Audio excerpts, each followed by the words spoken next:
So we left off with this one. We doing all right with that? So the last step on this thing is to find, we're just going to find the dynamic reactions on this. That's all we're going to do with it, okay? So if that's what we do there, you just set up that F equals MA equation. And what are we going to do there? We're going to go sum Fn is equal to MAGN. Okay, so M is mass, and then AG is the center of gravity.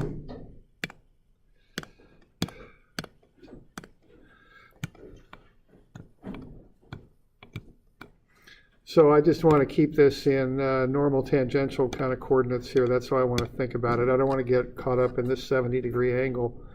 So what I would have there would be 2 times whatever the reaction is at each hinge in the normal direction.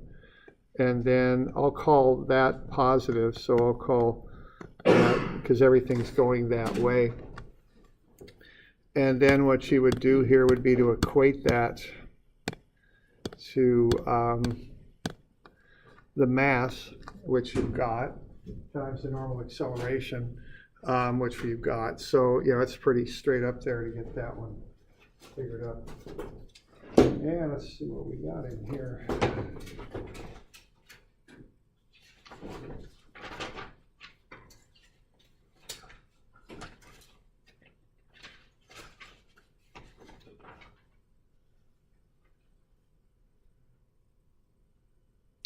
So it's 9.21 slugs times 11.94.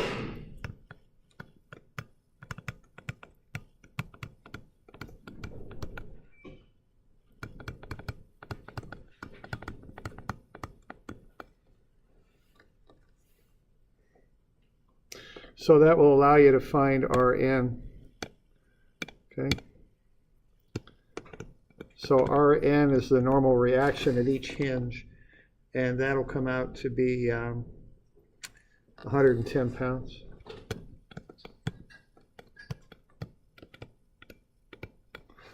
All right. And then similarly, you just go sum of Ft is equal to MAGT. Okay, so what you've got there is 2 times the reaction in the tangential direction. And then you just equate that to the mass, which is 9.21 slugs.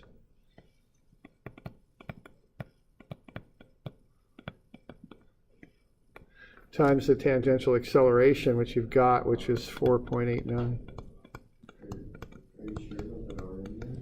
I got 55. Yeah, you're right. I forgot to divide by 2 there, didn't I? Thanks. So that's 55. There we go. All right, and then we got that, and so now we can, and then we get RT also. And RT is going to be 7.5 pounds. Okay. You don't have to include that 30 pounds. Yeah, I'm sorry, I'm a little bit out of sorts here. Here we go, plus 30. There we go, and that'll make that work out. Thanks. My bad on that. Okay.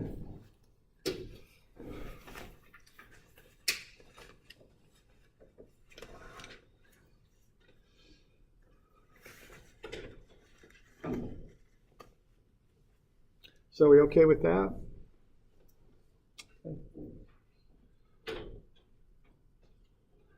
So we found alpha. Once we had alpha, we could figure out the tangential acceleration of the center of gravity. We found omega. Once we had that, we could find the normal acceleration of the center of gravity. And then we did some of Fn and some of Ft to figure out the numbers there on that.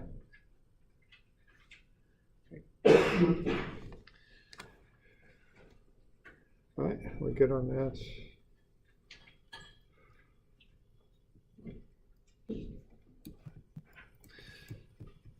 All right, now we've got these other ones. This first one, 351, that looks like that. So what's going to happen here is we're going to pull on this thing And of course, it's going to have a few things going on. It'll have the force of friction doing that. There'll be a little bit of friction here too. It'll be different. So that'll be force of friction for the roller, force of friction for the block. And then you're going to have this system accelerating to the right. And when it accelerates to the right, you're going to have an A here, which will equal that. And then you'll also have an alpha like that. So that 60 newtons is going to have to overcome friction and make those things happen right there. Okay, so that's what's up with 351. Now, there's a couple ways to approach this. It just depends. You could do it two different ways. You end up with a lot of equations and unknowns on this one. It's just part of the deal, so, okay.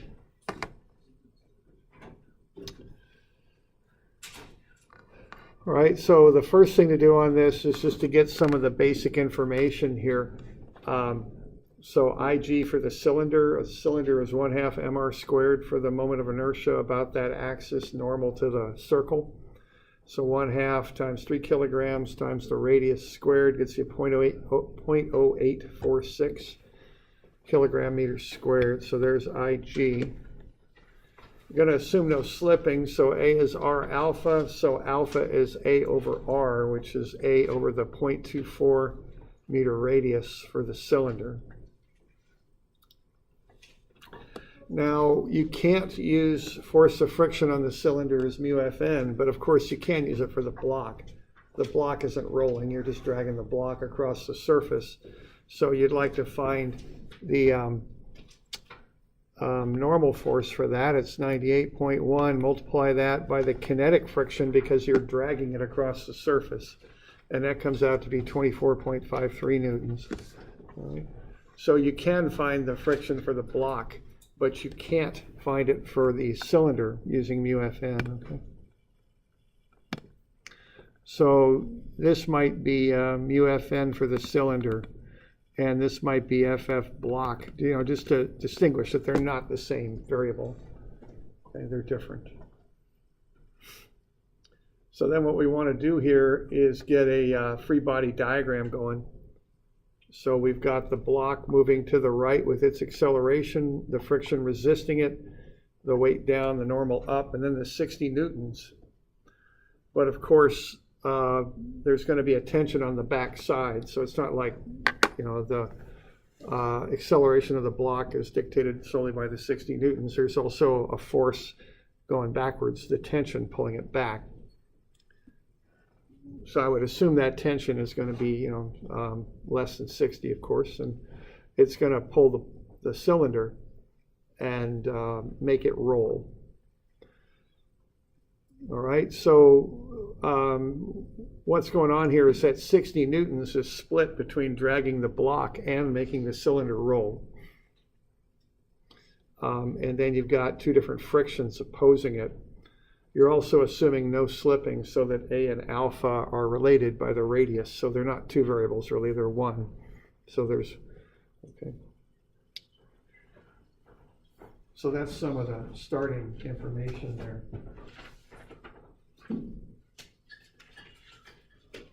So we got any questions on some of the beginning stuff there?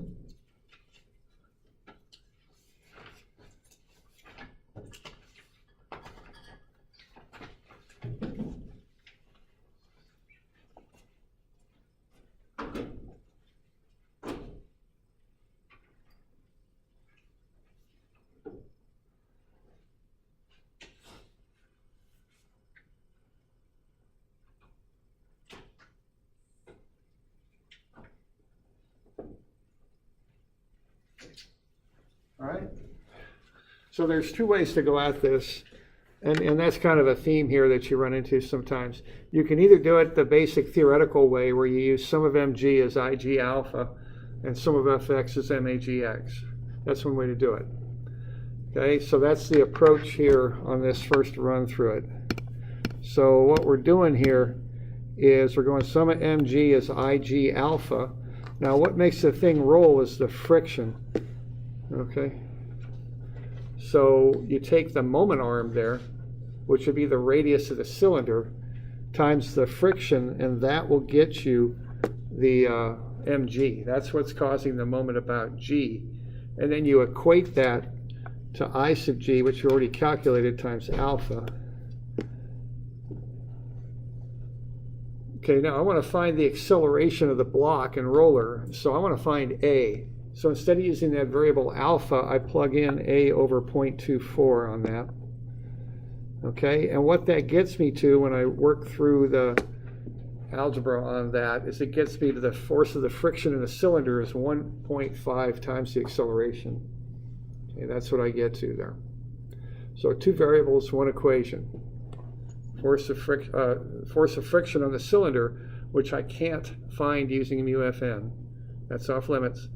And that equals 1.5a, okay? So that's what I get out of the mg as ig alpha equation.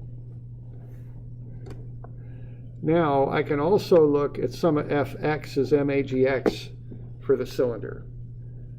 And what I'm going to get there is the tension pulling it to the right and the friction going back to the left. And that's going to equal 3, the mass, times whatever A is. So I can solve that for the force of friction in the cylinder. It's the tension minus 3A. So I did get another equation there, but unfortunately I also got another variable. So now I got 2 equations and 3 unknowns. So I don't have enough equations yet to figure this out by just looking at the cylinder. And then the last thing here is for the block, F equals ma.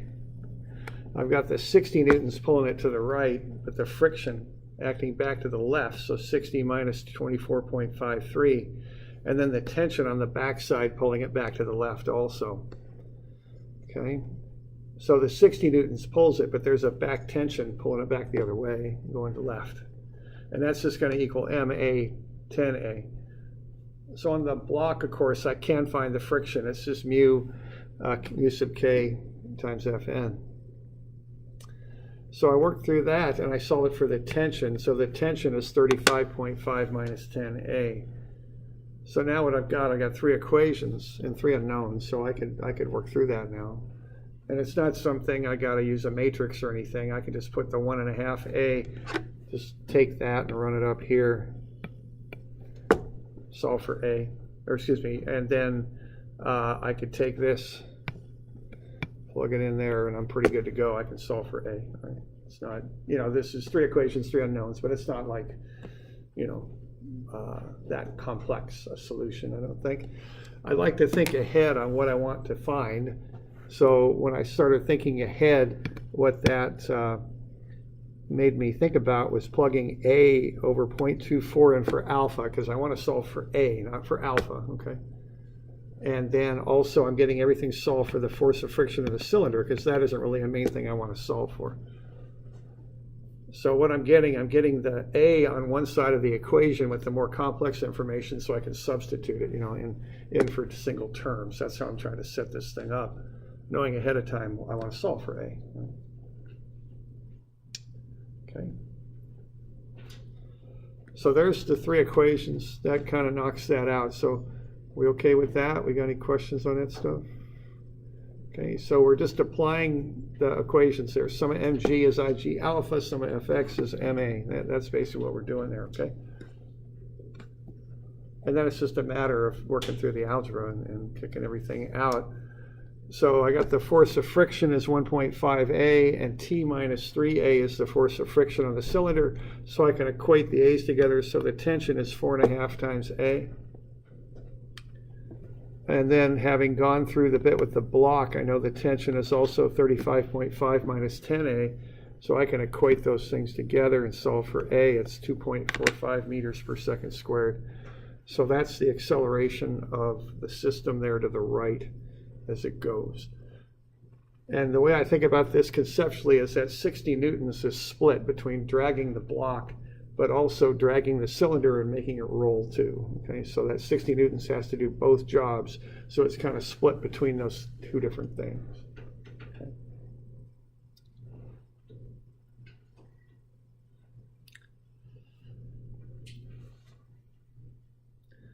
Are we okay with that? We got any questions on that bit?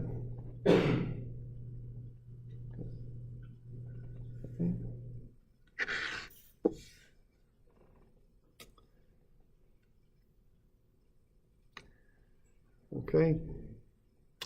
Now you can do this a different way. These rolling things, you can usually do them two different ways. You could do it with two equations. Some of mg is ig alpha and some of f is ma. You could break it into two pieces, which, as I say, to me is conceptually more straight up. I can look, I can understand both what I'm doing there pretty well. Okay, but you can do it another way too. The disadvantage of this approach, you get two equations there. You can combine everything into one equation, and the way you do it is you look where the friction acts, okay? And the friction, of course, acts at B. So what you can do is use that inertial moments equation and take moments about B. You do that purposefully because you want to get the friction out of the equation, okay? So if you take moments about B, you'll eliminate the friction from the equation because the friction goes right through B. So what you're looking at is how that cylinder rolls around B at that one instant. What's making it roll is the tension, okay, the pull of the rope. And that's got a moment arm of the radius of the cylinder, 0.24. Now, in dynamics, as I've mentioned, I don't stick with the static stuff. I'll kind of look at it and go, okay, I'll make that positive. I'm kind of flexible with that. I kind of like to do that in the direction of motion. It just makes more sense to me. You don't have to do it though. You can always call counterclockwise positive if you want. It doesn't matter. But this is just how I approach them, okay?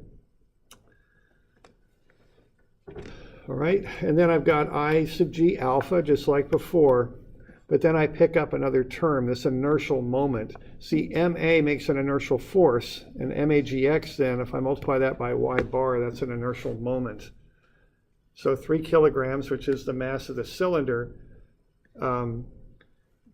times A, which I don't know, times 0.24 meters, which is y bar. Again, that's this dimension right here from point B up to the center of gravity there, okay? That's what that is. So I get 3 kilograms times A times 0.24. I also substitute the A over 0.24 in for alpha, see, because I know I want to solve for A. So that knocks me right down to T equals 4.5 A. So that takes the friction out, is what it does. So a little bit more of a direct solution there. One equation that I can boil down pretty quickly. A little bit more complex in how you look at it though. So, either way is fine. Whatever way you are comfortable with is what I would use. All right, now the equation for the block's the same thing. F equals ma. 60 newtons minus the friction minus the back tension is 10A. So the tension is 35.5 minus 10A. So I got two equations with two unknowns. I've solved them both for the tension.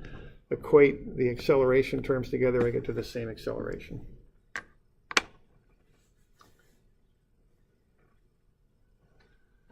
So we're doing all right with that? This might be a stupid question, but that on the left, that process there of that equation, so you wouldn't have to worry about the accelerations of the different points on the wheel.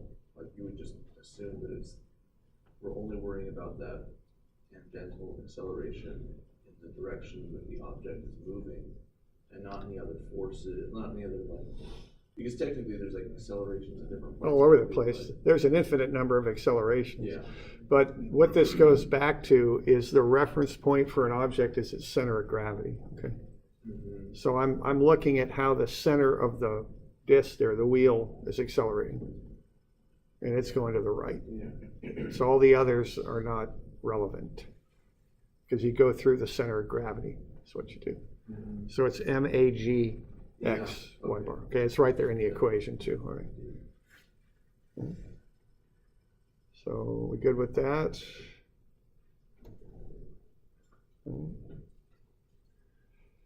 All right, so that gets us to the acceleration.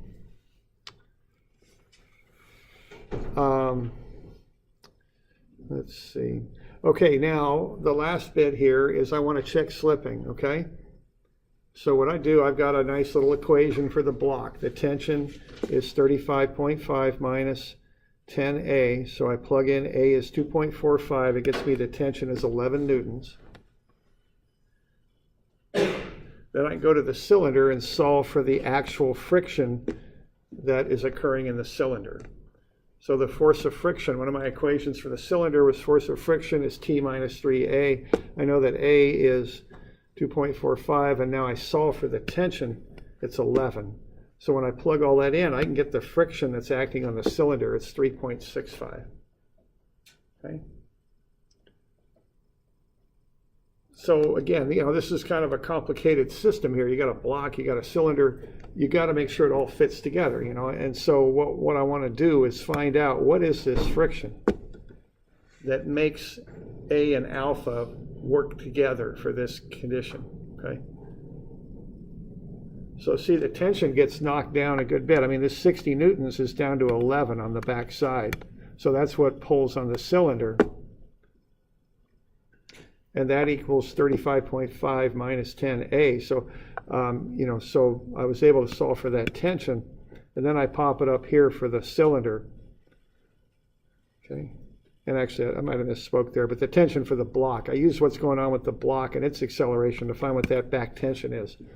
Then when I know it, I apply it to the cylinder. So 11, the tension, minus 3A gets me the force of friction. So the force of friction is 3.65. That's the actual friction acting on the cylinder. Okay. Now I want to check that against what the maximum possible friction on the cylinder can be. And I didn't do that. So why don't I do that? All right, so what that can be is mu sub s, which is 0.3. So what I'm going to do here is I'm going to find the maximum potential friction, and that's mu Fn. Okay. So I need to find Fn, so sum of Fy for the cylinder is 0. And what I've got is the mass of the cylinder is 3 kilograms. So the weight is 3 kilograms times gravity, which is 9.81. Okay. So that will get me the weight of the cylinder.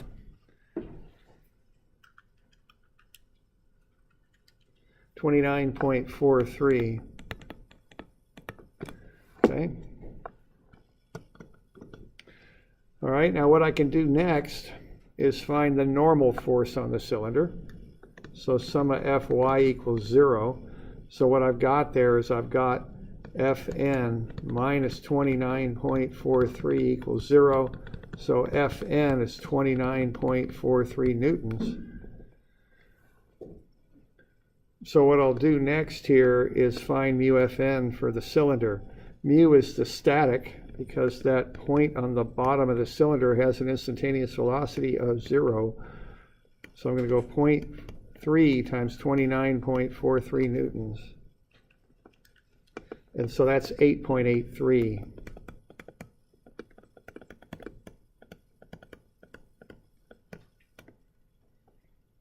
So what I've got is that 8.83, that's as big as friction can go, and that's bigger than what I'm requiring it to do.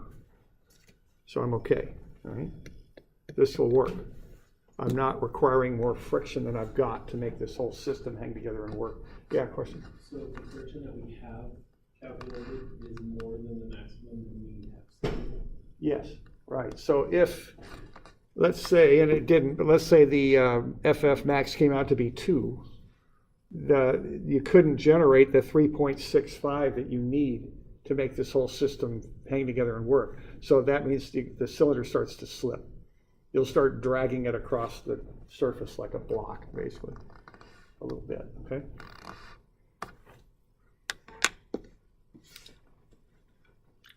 So we good with that? Isn't this already sliding? Why didn't you use the static coefficient of friction instead of kinetic? I use the static friction on the cylinder because it's rolling without slipping. I'll go ahead and answer that because it's a good question. Yeah, it's for the cylinder. The velocity on the bottom of the cylinder instantaneously is 0. So that's static friction, which is just one of those things I think you got to file away. If you're a mechanical engineer, have this little file where you put this stuff. Same thing about the normal force not affecting the work. Remember that? And work's a magnitude, not a vector, and all that. Just have these little things you file away somewhere, especially if you're mechanical, because you'll use these again. Okay. All right. All right. So we're good on that. Okay.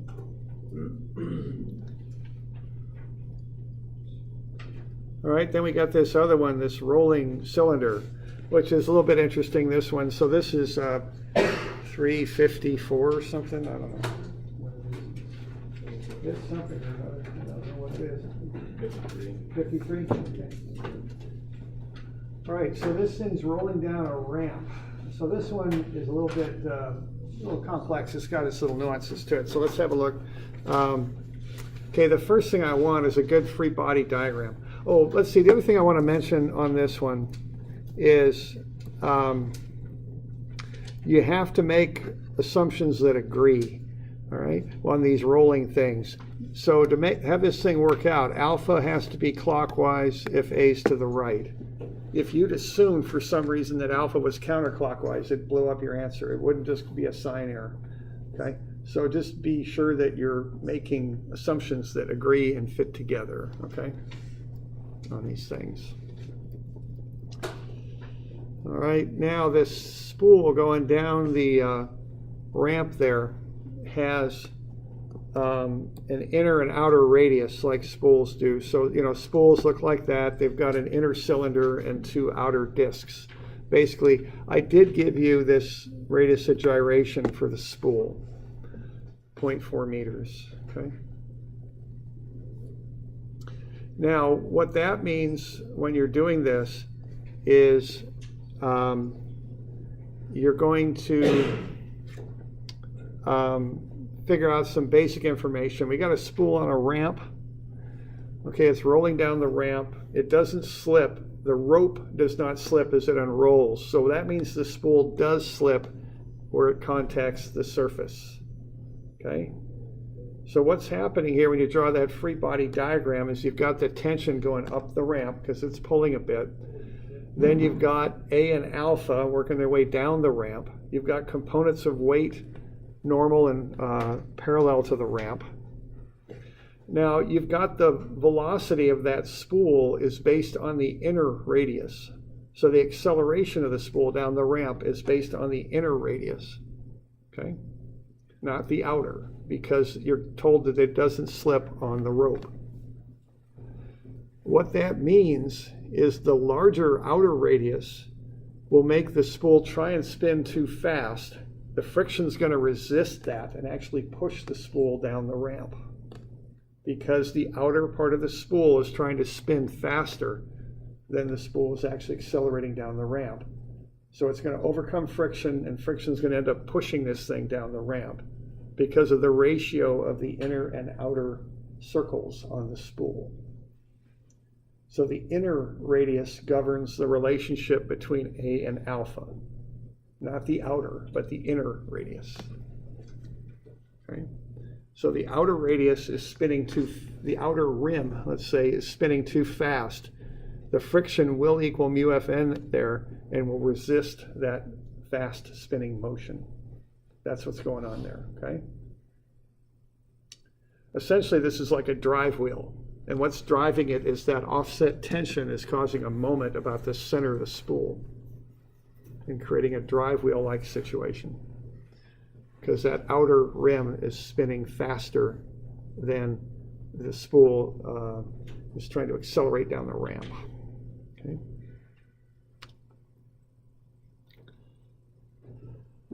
All right, so we can go through some of the calcs here. We can get the weight, 392 newtons. We can break up the weight into components parallel and perpendicular to the ramp. Okay, 241.6 and 309.2. We can then take the 309.2 and multiply it by the kinetic friction, 0.12, and get 37.1 newtons. That's a force pushing the cylinder down the ramp.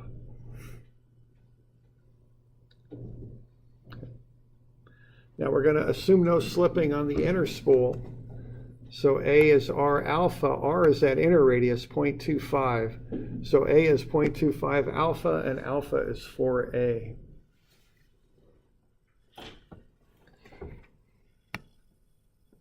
You're given the radius of gyration. So if you got 40 kilograms, the mass times that radius of gyration squared, you get I sub G, 6.4 kilogram meters squared. Okay.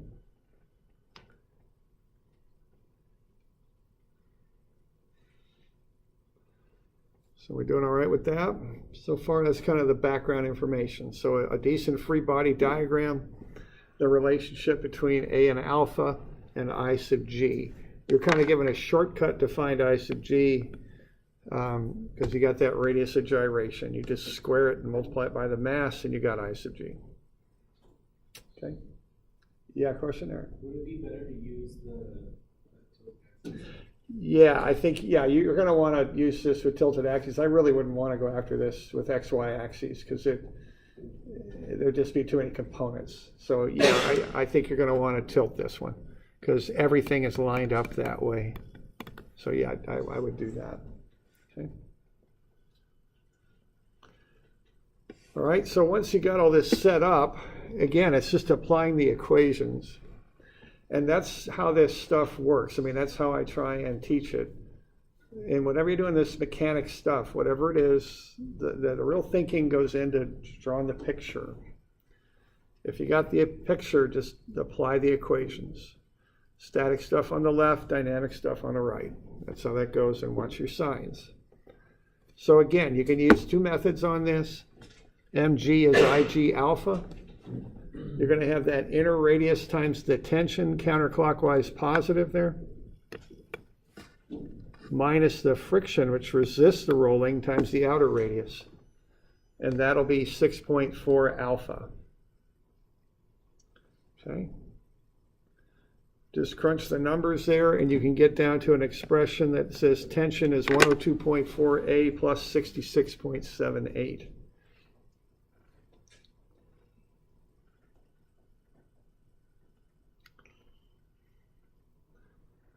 Then you can write a force equation down the ramp. That component parallel to the ramp, the 241.6, plus the friction because it's going down the ramp. See, that's why you want a picture. You got that, you just see it and write it down. I mean, you don't gotta think about it so much. Minus the tension, pulling it up the ramp, is the mass times A. Solve for the tension is 278.7 minus 40A.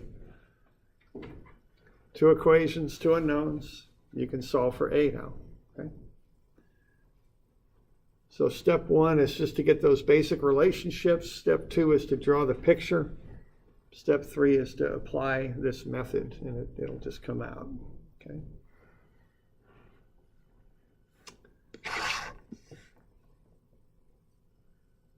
We're doing all right with that?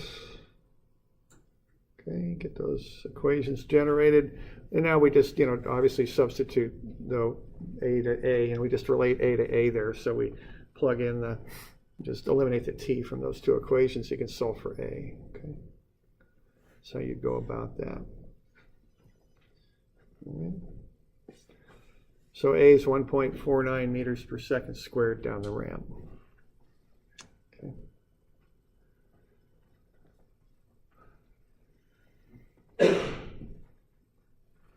We're doing all right with that?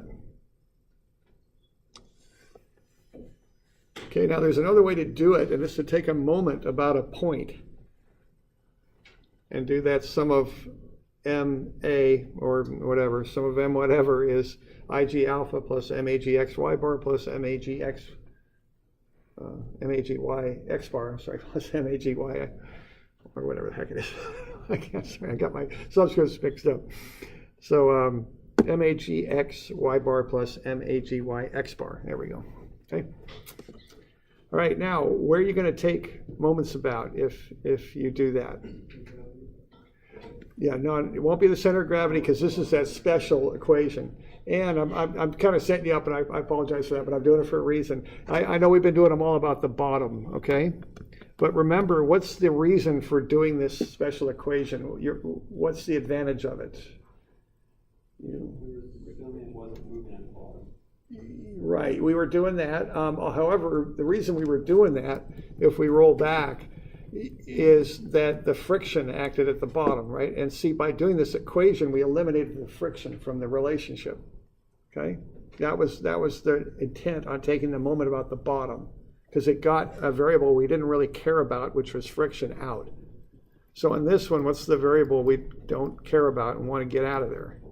Tension, yeah. So you got to take moments about that point higher, not the bottom, but here, okay?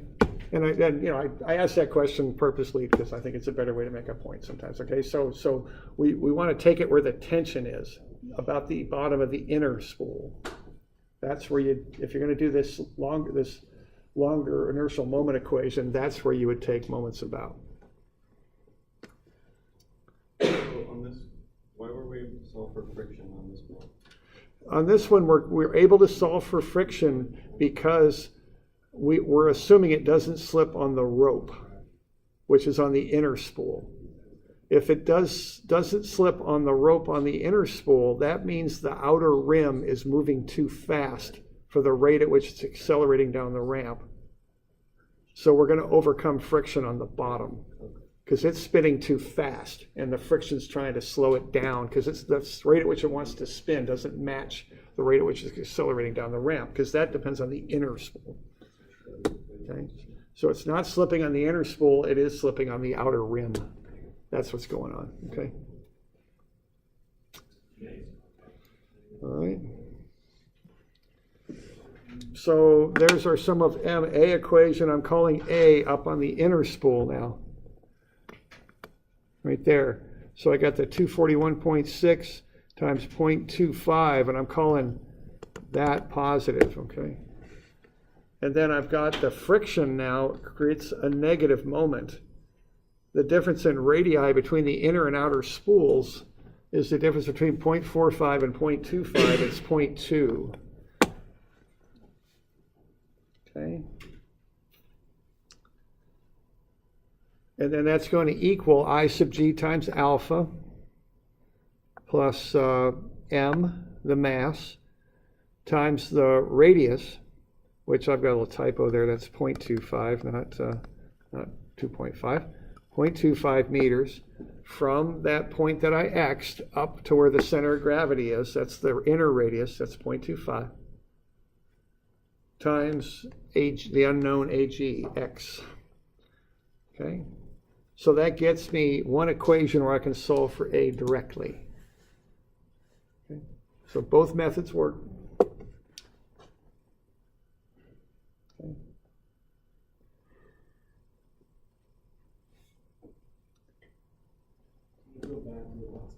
Yeah, sure. So we'll go back a slide, back to there.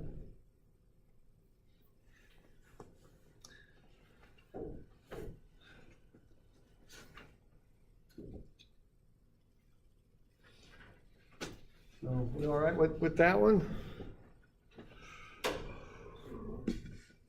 Okay.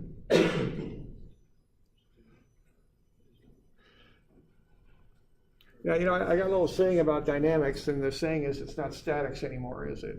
This is more abstract, and it's conceptually it's harder. I mean, and I recognize that. I just want to point out to you that you're going to get into more of this next year when you start taking Dynamics 2 and thermodynamics, and some of these things you're going to get into, that, heat transfer, stuff like that. They move pretty fast. Okay, it's their nature. And this is a little different style of learning. And that's why I'm kind of reiterating this. Draw a picture, apply the equations, and just plug the stuff in. Sometimes, frankly, the conceptual understanding lags behind the ability to compute it and use the equations. And sometimes you can use the equations to pick up the concepts. It turns it around. And it's a little difficult, it's uncomfortable, but remember this next year when you're in some of these classes and you're not you know, this stuff will move fast. I just want to point that out, okay?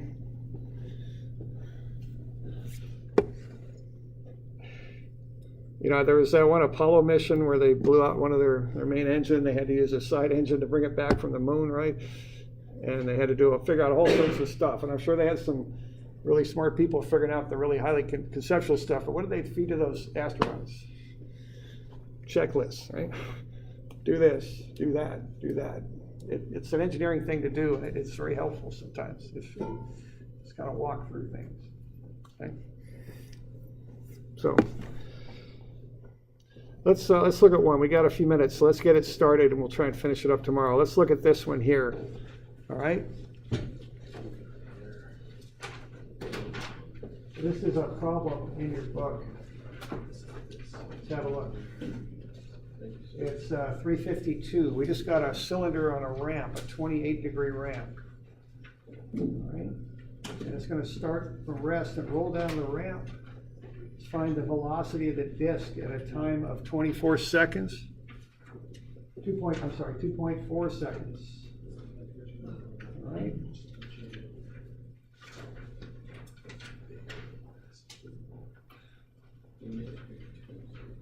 All right, so step the first is to get the background information. So what are you going to do for the background information on this? Find the moment of inertia, right. You always do that on these rolling things. You need that. I'm on a ramp. So I'm going to get those forces broken up, and I'm going to put them on a sketch because I'm a visual person. I see arrows. I can work with that, okay? So get the moment of inertia and get the weight figured out because you're given the mass. You need the weight. Get that stuff on the sketch. So why don't we see if we can do that here? Just a couple minutes. And don't think too far ahead. Just do that for starters. Which number is it? It is 352. It's on page 29B of your packet. So 29B. Okay.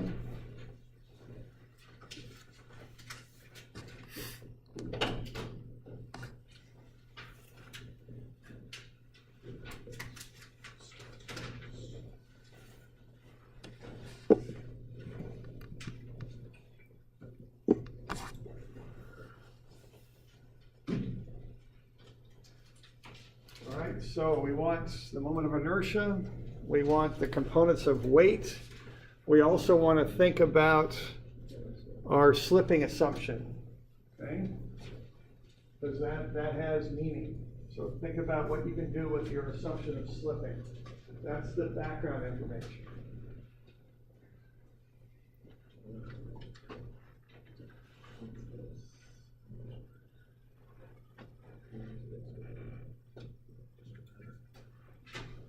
For the disk, I just assume it's 1/4 more square.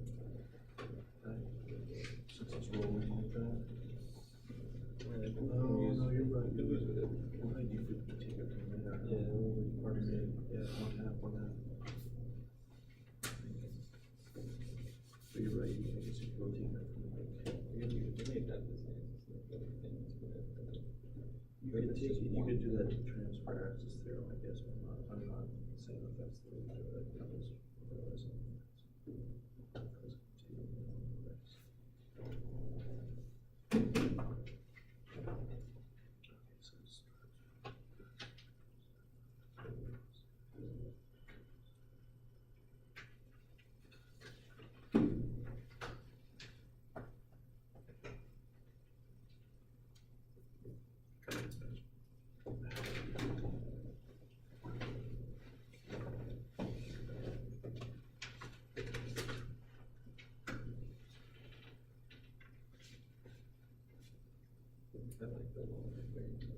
yeah, that's very valid.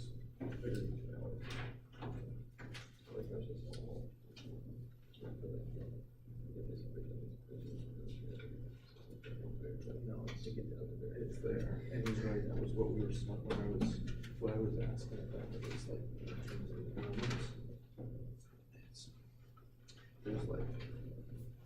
there's some of them of like, what I was saying was kind of true.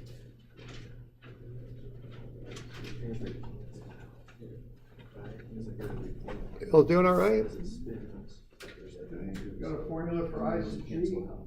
It's, there's the one that does it Trig on just the like, weight. try to tend down that right, you know?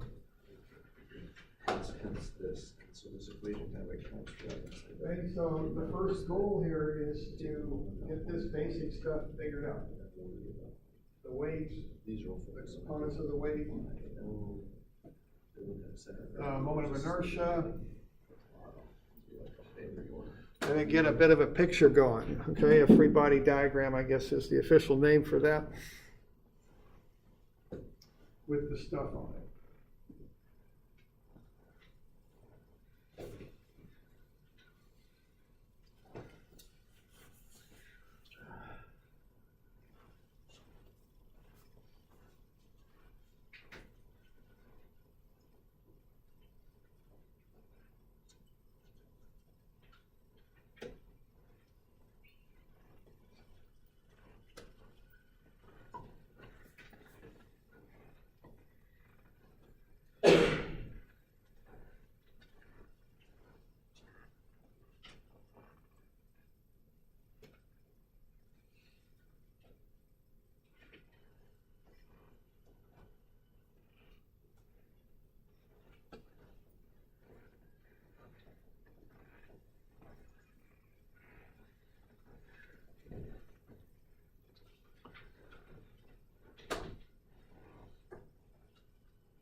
Okay.